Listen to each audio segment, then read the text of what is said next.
Terima kasih Anda masih di Kompas Petang. Ketua Harian DPP Partai Gerindra Sufmi Dasko Ahmad membenarkan adanya penambahan jumlah kementerian di pemerintahan Prabowo Gibran. Namun berapa jumlah kementerian yang ditambah, Dasko bilang saat ini masih digodok, termasuk nama yang akan menjabat sebagai menteri. Penambahan kementerian dilakukan agar janji kampanye Prabowo Gibran bisa ditepati saat memerintah nanti.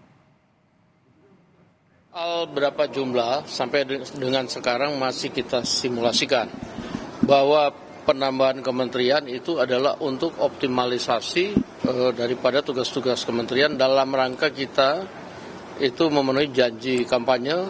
Nah, sehingga jumlah itu ada yang bilang 44, ada yang bilang 42, ada yang bilang 40. Kita juga masih melakukan simulasi, mungkin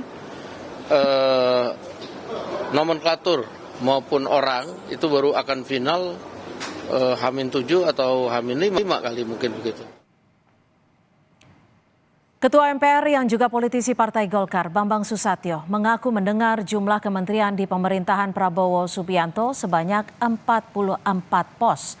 Jumlah kementerian yang lebih banyak di pemerintahan Prabowo ketimbang pemerintahan Jokowi. Disampaikan Bamsud di sela acara di GOR Komplek DPR Senayan, Jakarta. Ini juga cantik disebut-sebut calon menteri.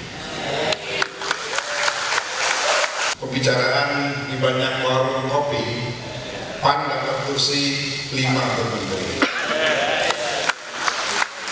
Jadi salah satunya adalah Mas Yoga. Masuk di akal 5 menteri untuk PAN karena nanti jumlah menteri akan bertambah dari 34 menjadi 44. Saudara, Partai Gerindra membenarkan adanya penambahan jumlah kementerian di pemerintahan Prabowo Gibran. Penambahan jumlah kementerian untuk memenuhi janji kampanye Prabowo Gibran atau mengakomodir partai politik di koalisi.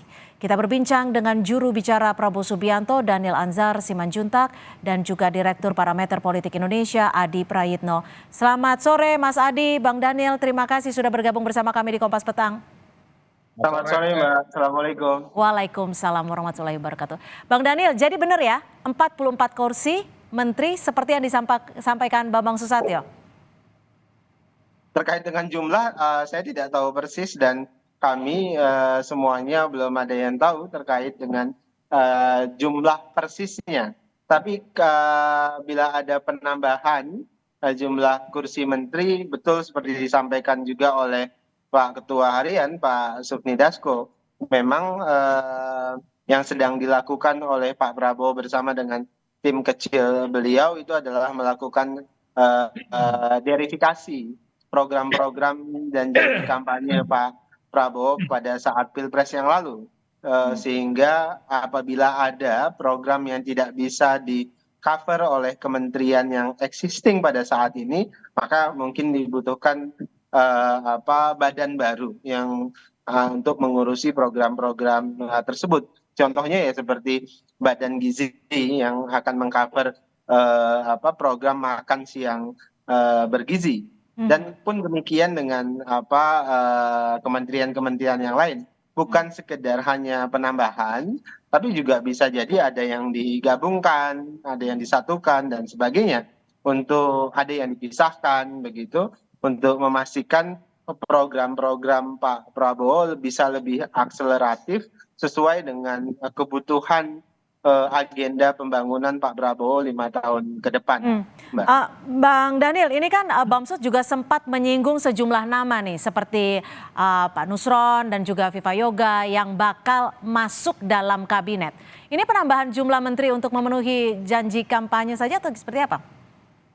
Pak Prabowo dan tim tentu berpikir menggunakan bingkai bagaimana bisa mengakselerasi dan mempermudah implementasi dari program kerja dan janji kampanye Pak Prabowo pada saat Pilpres tersebut. Jadi kalau terkait dengan orang, asal usul, latar belakang itu ya tentu ditentukan nanti setelah institusi kementerian yang dibentuk untuk mengakselerasi program Pak Prabowo itu sudah pasti. Nah, terkait dengan orang ya tentu sepenuhnya adalah hak prerogatif Pak Prabowo sebagai presiden, dan sampai dengan detik ini belum ada yang bisa dipastikan Tapi siapa dua yang nama menjadi itu menteri masuk A, wacana B, tidak, C, dan seterusnya. Bang Daniel? Kenapa? Dua nama tadi masuk wacana tidak?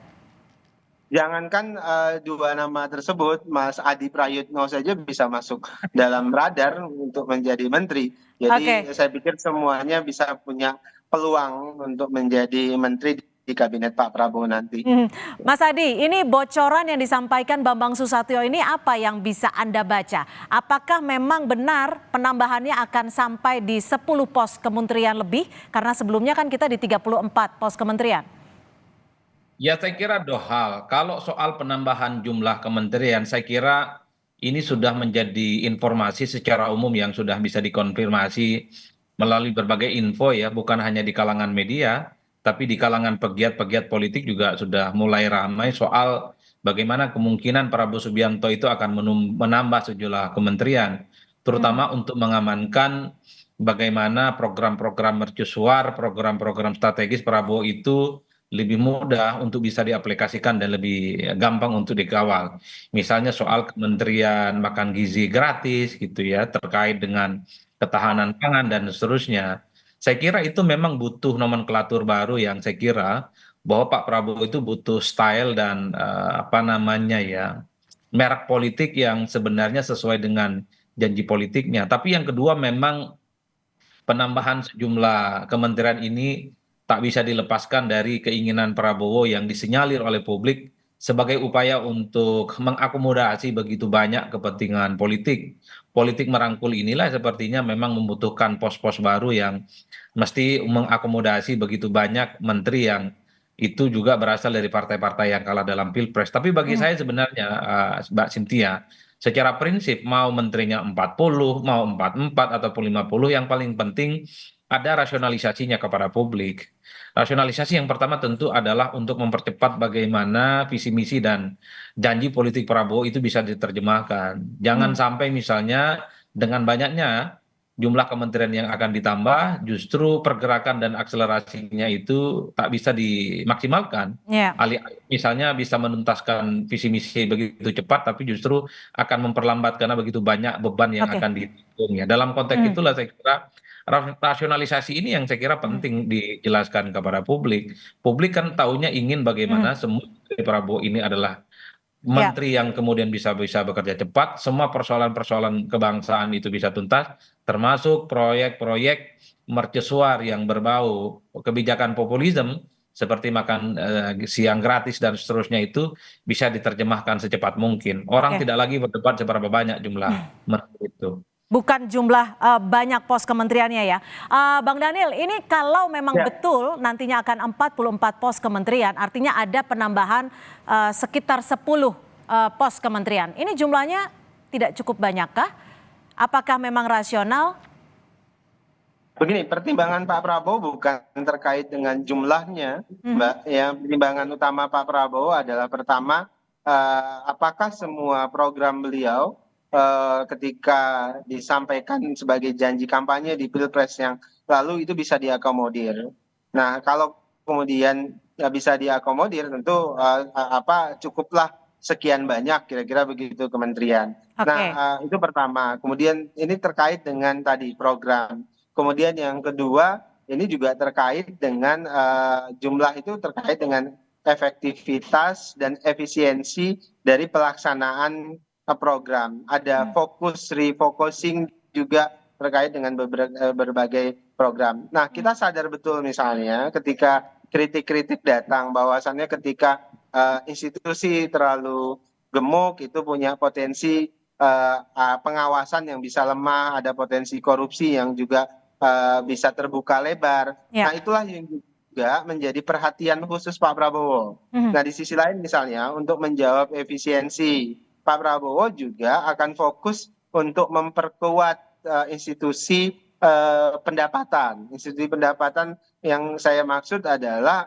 di sektor pendapatan, baik itu pajak maupun non pajak. Itulah kenapa kita ingin mendorong hilirisasi supaya bisa mendorong pendapatan kita jauh lebih besar, sehingga ini bisa menopang institusi yang punya tugas melakukan Oke. belanja.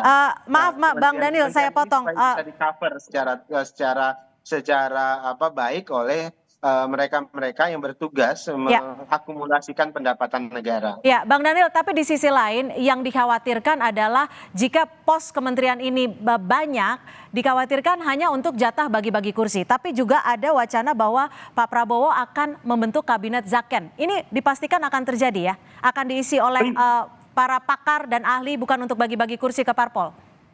Iya, tadi saya sebutkan berulang kali ke teman-teman media bahwasannya bagi Pak Prabowo, kabinet yang akan bekerja bersama beliau itu harus Zaken kabinet. Zaken kabinet itu permaknaannya adalah mereka-mereka yang memang itu punya keahlian, profesionalisme di bidangnya masing-masing sesuai dengan kementerian yang nanti akan mereka pimpin.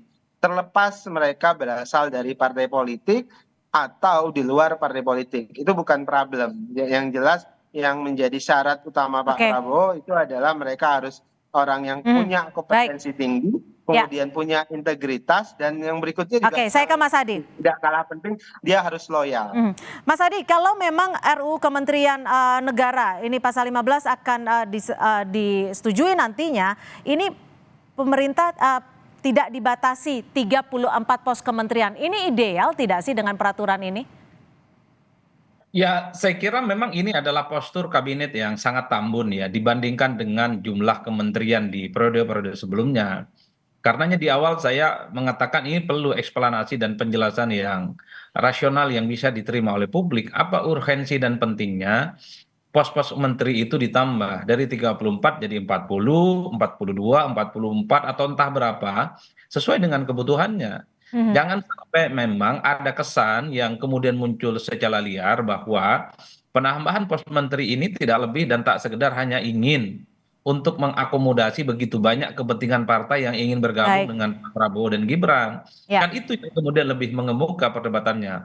Oleh karena itu yang perlu dipertanggungjawabkan adalah bahwa kalaupun toh jadi 44 kementerian, wajib hukumnya bahwa semua menteri ini adalah mereka yang bisa bekerja cepat, mewujudkan semua visi misi dan mampu menyelesaikan persoalan-persoalan kebangsaan. Baik, itu yang diharapkan kita semua tentunya.